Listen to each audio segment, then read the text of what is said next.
दृष्टि बदलकर देखिए, मंदिर मस्जिद में फर्क नहीं। ओशो।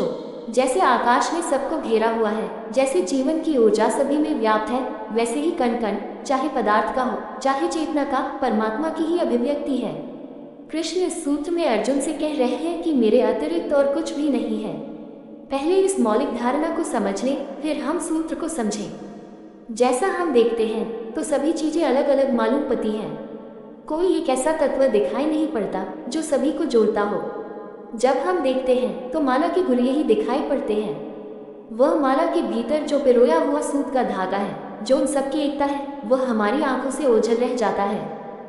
जब भी हम देखते हैं तो हमें खंड दिखाई पड़ते हैं, लेकिन अखंड का कोई अनुभव नहीं होता।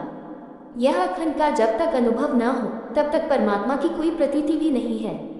इसीलिए हम कहते हैं कि परमात्मा को मानते हैं, मंदिर में श्रद्धा के फूल भी चढ़ाते हैं, मस्जिद में उसका स्मरण भी करते हैं, गिरजाघर में उसकी स्तुति भी गाते हैं। लेकिन फिर भी वह परमात्मा जिसके चरणों में हम सिर झुकाते हैं, हमारे हृदय के भीतर प्रवेश नहीं कर पाता है।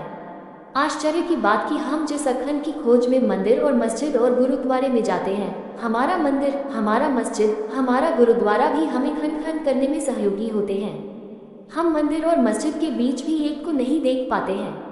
हिंदू और मुसलमान और ईसाई के पूजागृहों में भी हमें फासले की दीवारें और शत्रुता की आड़े दिखाई पड़ती हैं। मंदिर भी अलग अलग हैं, तो ये पूरा जीवन तो कैसे एक होगा? मंदिर अलग नहीं है, लेकिन हमारे देखने का ध्यान केवल खंड को ही देख पाता है, अखंड को नहीं देख पाता है। तो हम जहाँ भी अपनी दृष्टि ले जाते हैं, वहाँ ही हमें टुकड़े दिखाई पड़ते हैं। वह समग्र जो सभी को घेरे हुए है, हमें दिखाई नहीं पड़ता है। अर्जुन की भी तकलीफ वही है। उसे भी अखंड का कोई अनुभव नहीं हो रहा है।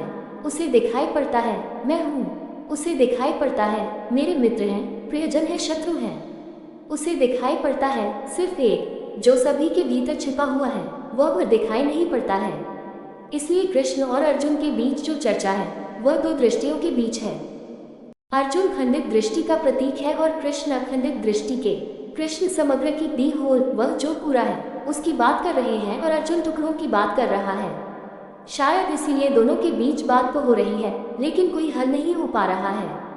उन दोनों का जीवन को देखने का ढंग ही भिन्न है। इस सूत्र में कृष्ण अर्जुन को एक एक बात गिना रहे हैं कि मैं कहाँ कहाँ हूँ। इतना ही कहना काफी होता कि मैं सब जगह हूँ। इतना ही कहना काफी होता कि सभी कुछ मैं ही हूँ। लेकिन ये बात अर्जुन को स्पष्ट न हो पाएगी।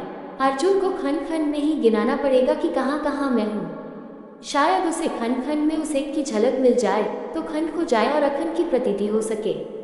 इसलिए कृष्ण कहते हैं, हे अर्जुन, निश्चय करने की शक्ति एवं तत्वज्ञान और अमूलता, ये तीन शब्द बहुत कीमती हैं।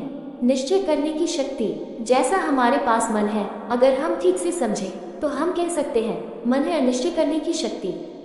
मन का सारा काम ही यह है कि वह हमें निश्चित न होने दे। मन जो भी करता है अनिश्चय में ही करता है। कोई भी कदम उठाता है तो भी पूरा मन कभी कोई कदम नहीं उठाता। एक हिस्सा मन का विरोध करता ही रहता है। टॉप सुनने के लिए धन्यवाद। ओशो टॉप को सुनने के लिए बने रहे हमारे चैनल के साथ।